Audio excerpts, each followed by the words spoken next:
It has been a very busy year this year when it comes to shoe reviews on the channel, and in fact our busiest year to date. In total we've done 27 reviews, a combination of road shoes and trail shoes, and when you think about it, 27 reviews doesn't seem like a lot over the course of a year, but we always want to make sure that we give every shoe a thorough testing so we can give you guys at home some useful information that hopefully you find helpful when it comes to spending your hard-earned cash. So let's dive into the video and find out which running shoes have made our top 5.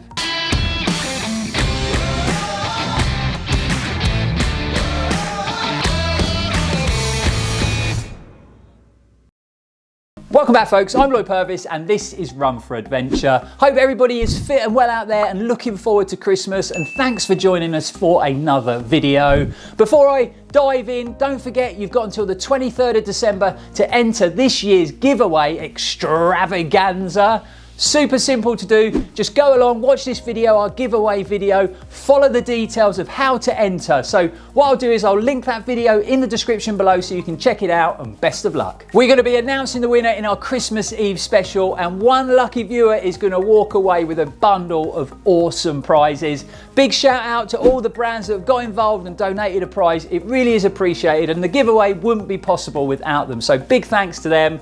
Just a word of caution, over the next few weeks, if you get contacted by anyone saying that you've won a prize, you need to get in touch with them, or if there's any replies to your comment saying contact the channel via Telegram, it is a scam, guys. It's not us. Please, please, please don't get back to them. Definitely don't give them any details. We will be announcing the winner in our Christmas Eve special, and that is it. We won't be contacting you any other way. So, you know, the last thing we want to see is any of our viewers getting ripped off. So please be really careful out there, guys. Unfortunately, this always happens when you run a giveaway on YouTube, and unfortunately YouTube don't seem to be doing anything about stopping it. So like I say, take care out of there. But back to tonight's video, and let's break down my top 5. So we're going to start at number 5 and then work our way up to numero uno, and the first shoe is Innovate's Mud Tractor, the X Talon Ultra 260 V2. However, there is a bit of a caveat with this shoe because it only makes it into our top 5 if it has a pair of Innovate's brilliant boomerang footbeds inside it. Unfortunately, the shoe doesn't come with them, but with a pair of them footbeds in, it runs really well, and it's made it into our top 5. Now, if you're looking for a trail shoe to handle super muddy, really boggy, slippery conditions, then look no further, because this aggressively designed 8mm lug pattern on the outsole is brilliant in those conditions. I never doubted it once. You feel super confident on your footing when it comes to grip and traction. There has been times when I've run in a trail shoes with really deep lugs on the outsole, and when I come across a section of rocky trail or a greasy wet section of road, it has been a little bit Bambi on ice. Glad to say that wasn't the case in these bad boys, and I was really surprised with the consistent level of grip and traction I got on all surfaces. At 290 grams in a UK 10, I think the weight is pretty good, especially when you think of all that heavy rubber on the outsole. And in the world of crazy shoe prices at the moment, I think £130 is pretty good for a sort of winter workhorse trainer. It's built like a tank, super durable, it's holding up really well to the miles. In true Innovate style, they put a pretty thin tongue in that upper. I personally would have liked a little bit more padding there. Hasn't caused me any issues, it hasn't been uncomfortable, but I think the upper would have felt a bit plusher with a bit more padding, especially on those longer runs when you're spending more time in the shoe. And hands down, definitely it should have come with a pair of boomerang footbeds. It just changes the performance of this shoe so much, makes it way more versatile. If you're out on a long run, crossing over to lots of different terrains, whether it be mud, compact trails, rocky trails, or even sections of tarmac, them boomerang footbeds make all the difference. So I think Innovate should have charged an extra $5, extra tenner, and thrown a pair of them boomerang footbeds in. On to the next shoe, and this time round it is a road shoe, in particular a daily trainer from Saucony, and it is their Ride 15. Now, the Ride model went through a huge update in 2022, and it was definitely an update for the better, and I couldn't actually believe how much they'd improved this shoe. The previous rides have been okay, you know, not that exciting, not that inspiring if I'm honest. So when I laced these up, took them out for their first run, I couldn't believe how light and how responsive it felt, and it was like they'd brought excitement back to the ride model, and I spent the whole run with a big smile on my face. I'd say if you're looking for that sort of one-stop shop when it comes to your road running shoes, then this would definitely be a good shout.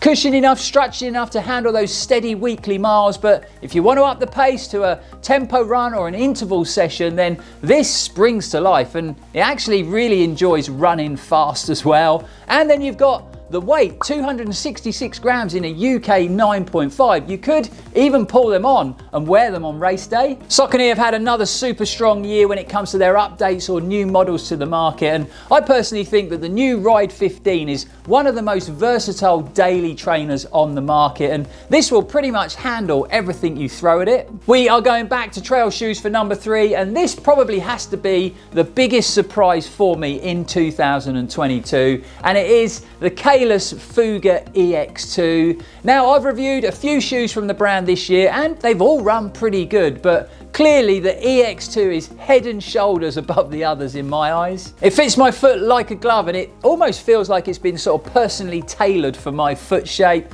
Really reminds me of some of the older Salomon S-Lab shoes that I really enjoyed running in. When it comes to the midsole cushioning, it's offered me that sort of perfect balance between connection and comfort. And when we talk about the geometry in the midsole, it's right up there with the brilliant speed roll technology used by Saucony. It really has felt very comfortable and very efficient bobbing along the trails. The upper has felt nice and plush, but not over padded in the tongue or around the ankle or in the heel. That 2-section lace locking system has worked really well. Allows you to get that sort of personalized fit really well locked in around that midfoot. Although the pocket in the tongue can be a bit of a pain, it can be a bit fiddly to stow the laces away, but to be fair, it does improve, it does get easier with time. And if I flip it over, you can see that we've got the brilliantly sticky Vibram Mega Grip rubber coating the outsole. Not the deepest of lugs, so when I measured it, it's about 3.5 to 4 mil in depth, so could be deeper, but it's handled everything pretty well. I think it would struggle obviously in the deepest, muddiest, boggiest of conditions, but I also think that the EX2 just goes to show that it's not always the most expensive shoes that run the best. So this is one of the most affordable models in the Kalis trail running shoe lineup, coming in at $160, so around about 130 UK pounds. And for that type of money, I think it is a top performing trail shoe that I seem to be reaching for more and more these days. Okay, rapidly approaching that number 1 spot, and obviously if you've been watching and following the channel, then you probably already know what's taken top spot. But coming in at number 2 is Saucony's Go Faster carbon plated speed machine, the Endorphin Pro 3. Again, this was another Saucony shoe that went through a massive transfer.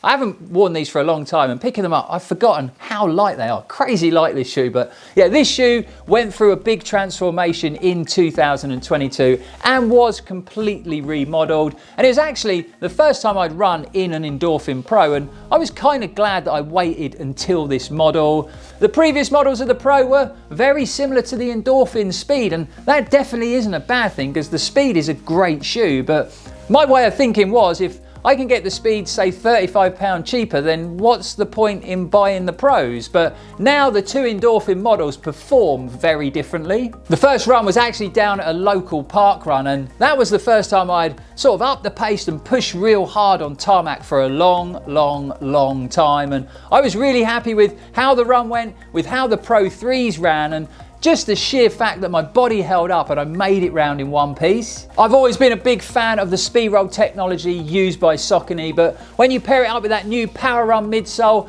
that S-curve carbon fibre plate, the shoe really does feel very quick and super comfortable all at the same time. And then you've got that uber strip back upper, really lightweight and highly breathable. And when you wrap all those things up in this very good looking bright pink package, how could you possibly not like it? Now, my race day shoe of choice over the last year or so has been Nike's brilliant Vaporfly Next Percent 2s. I love putting that shoe on. I love running fast in it. It's so exciting, but dare I say it, it has got some stiff competition with these, and I'm not sure what shoe I'd actually go for now. Right, it's time to fire the drums up, so can I get a drum roll please? And taking our #1 spot in 2022 is probably going to come as no surprise to a lot of you, but it is the brilliantly comfortable, very versatile Exodus Ultra from Saucony. Following on the Saucony pattern, the Exodus had a massive update in 2022 to the Exodus Ultra. And I just thought, there we are, another brand jumping on the Ultra bandwagon. And I don't know whether it's just me, but is every running shoe or every piece of running kit having the word Ultra added to it? Anyway, to test that new name out, I grabbed the shoes and took them along to Endure 24. And that is a looped running event where you need to try and run as far as you possibly can in the allotted time. So I grabbed the shoes, laced them up, headed off to the start line. They felt very comfortable, they fitted my foot shape really well, and the midsole felt nice and bouncy. But what happened next was completely unexpected. So the plan was to run a couple of loops in the shoe, and the loops were 5 miles. So I was going to do about 10 miles, and I was going to film a first impressions video as I went with the GoPro. I kept running, they felt really comfortable, so I stayed in them. I stayed in them a bit longer, and it got to the point where I thought, well, there's no point changing them because no other shoe that I bought with me is going to feel as comfortable as these. So I actually ended up doing the whole 24 hours and I covered 80 miles in this shoe straight out the box, which is unbelievable. Never done anything like that before. But even more unbelievable is the fact that I didn't have one blister or even a hot spot, and that has never happened to me in a pair of trail shoes over that kind of distance. Ever since then, it's kind of been my go-to shoe for distance, whether it be long training runs or racing. I wore them at the TDS earlier in the year, and again, the shoes never came off my feet, and I was out there for 38 hours on some pretty challenging terrain. It really has been a fantastic shoe for me. These have clocked up around 400 miles.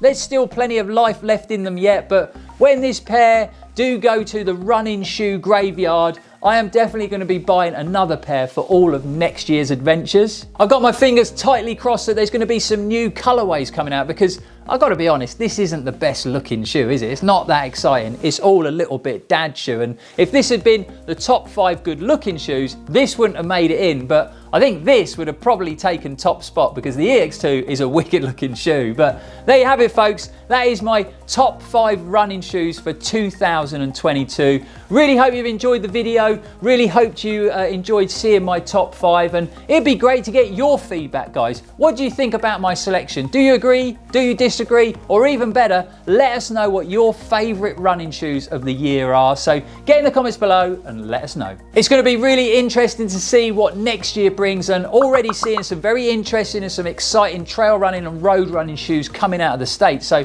I think it's going to be another strong year when it comes to running shoe innovation. Don't forget, guys, if you've enjoyed the video, if you found it helpful, you know what to do. Hit that like button, subscribe to the channel if you haven't already. Only takes a second to do, and it is completely free, but it really does help the channel out. If you'd like to show us some more love, then there is some really cool merchandise available at Run4Adventure.uk, or you can support us for as little as £2 a month through our Patreon page. Not only does that help us keep the cameras rolling and the lights on, but it also opens up a world of Run4Adventure perks. But for now, guys, thanks for watching. Thanks for supporting. It really is appreciated. We will see you back here very soon. As always, stay safe and keep on running. Now, this went through a massive remodel in 2022. Hope everybody is fit and well out there, and thanks for joining us for mic check, mic check, mic check, and a partridge in a pear tree.